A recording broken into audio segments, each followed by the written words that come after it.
തെരഞ്ഞെടുപ്പ് കാലത്ത് കോംപ്രമൈസ് ചെയ്തിട്ടില്ല, പിന്നീട് ഇനി തെരഞ്ഞെടുപ്പ് കഴിഞ്ഞിട്ട് കോംപ്രമൈസ് ചെയ്യാൻ പോണ ഈ രാജ്യത്തോടുള്ള കേരളത്തിന്റെ പ്രഖ്യാപനമാണ് ഞങ്ങളുടേത് മതേതര കേരളമാണെന്ന്. അതും ഒരു പോറൽ വീഴ്ത്താൻ സമ്മതിക്കില്ല. തെരഞ്ഞെടുപ്പ് കാലത്ത് കോംപ്രമൈസ് ചെയ്തിട്ടില്ല, പിന്നീട് ഇനി തെരഞ്ഞെടുപ്പ് കഴിഞ്ഞിട്ട് കോംപ്രമൈസ് ചെയ്യാൻ പോണ ഒരു കോംപ്രമൈസും ഇല്ല. കേരളത്തെ ഭിന്നിപ്പിക്കാൻ സമ്മതിക്കില്ല. വരാനിരിക്കുന്ന തലമുറകൾ സൗഹാർദ്ദത്തോടുകൂടി നമ്മുടെ മക്കളും കൊച്ചുമക്കളും സൗഹാർദ്ദത്തോടുകൂടി ജീവിക്കുന്ന ഒരു കേരളം, അത് തകർക്കാൻ ഒരു ശക്തിയെ സമ്മതിക്കില്ല. എന്തു വില കൊടുത്ത് അതിനെ എതിർക്കും. വ്യക്തിപരമായി എന്നെ ഇഷ്ടമില്ലെങ്കിൽ പറഞ്ഞു, എന്നോട് എല്ലാവർക്കും ഇഷ്ടം ഉണ്ടാവണമെന്നില്ല.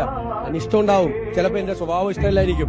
ഞാനത് കറക്റ്റ് ചെയ്യാം. പക്ഷേ വർഗീയത പറയരുത്. ബിജെപിയുടെ ഔദ്യോഗിക പേജ് വന്നിരിക്കുന്നത് അങ്ങേ മുഖ്യമന്ത്രിയാക്കിയത് പാണക്കാട് എന്ന് പറഞ്ഞൊരു ചിത്രം ഉൾപ്പെടെയാണ്.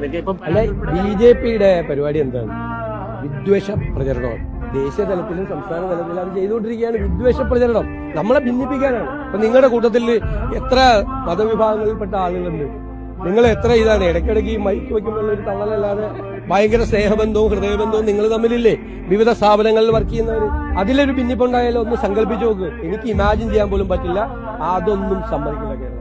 നമ്മൾ പറഞ്ഞില്ലേ, ഈ തെരഞ്ഞെടുപ്പിന്റെ പ്രഖ്യാപനം ഈ രാജ്യത്തോടുള്ള കേരളത്തിന്റെ പ്രഖ്യാപനമാണ് ഞങ്ങളുടേത് മതേതര കേരളമാണെന്ന്. അതും ഒരു പോറൽ വീഴ്ത്താൻ സമ്മതിക്കില്ല. ഒരു പോറൽ വീഴ്ത്താൻ